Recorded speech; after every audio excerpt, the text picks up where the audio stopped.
I'm Tom Ketchum. I'm Vicki. I go with him.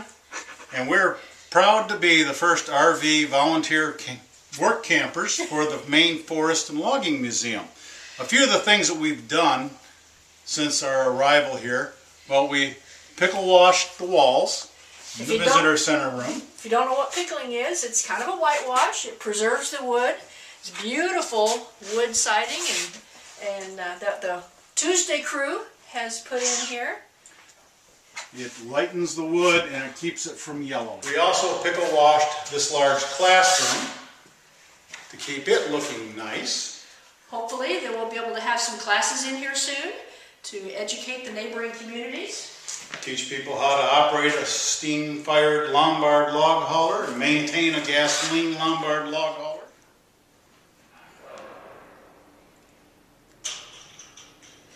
One of the things that we enjoy about volunteering is an opportunity to learn about the history of an area by spending an extended period of time here. Tom's a big railroad fan, and these Lombards are right up the alley. When we're working doing activities around here, if somebody comes in to look at the Lombard, he just jumps right in and gives them a history lesson.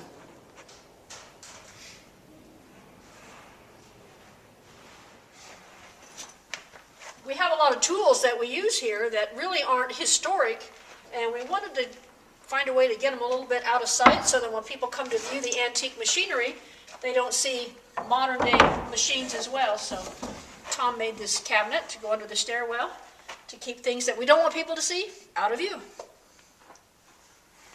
Besides the two steam Lombards, we also have a 1932 era gasoline powered Lombard log hauler with a humongous 1,000 cubic inch inline 6-cylinder engine that developed maybe 70 horsepower in its day.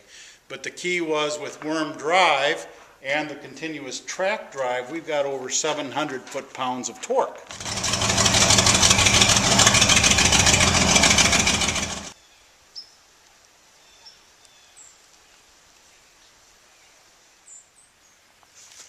One issue that the director of the museum raised fairly early on in our stay was the liability of people trying to go down a path to the footbridge that really wasn't a path because it got very steep and slippery with sharp rocks at the bottom. So I just started a little project after trees were trimmed on the property of making a split rail type cattle fence, help block off that path that we don't want people to use. Found an old barrel on the property, planted flowers in it, put a sign in it to direct people to the path to the footbridge just down the road. Well, we camped behind the caretaker's house, which needed some work, wasn't really fit for living in. So we parked our trailer behind the house, created an RV pad, a fire pit, made it a little comfortable for us to stay while we were working on the house and the other projects at the museum. Well, we're standing in the caretaker's house, which is an off-the-grid home, and until about a year ago was lit with propane gas lanterns. One of the projects we did was Tom and I removed all of the propane gas light fixtures, patched walls, and I've been painting. I've been one-woman paint crew in this house. We painted downstairs walls, ceilings. There's rooms upstairs, stairwell, and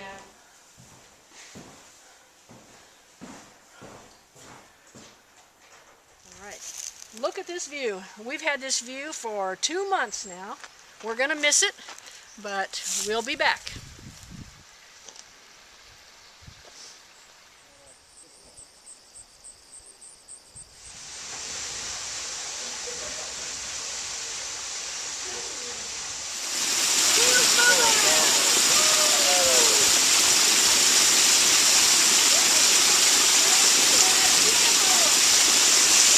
Boy.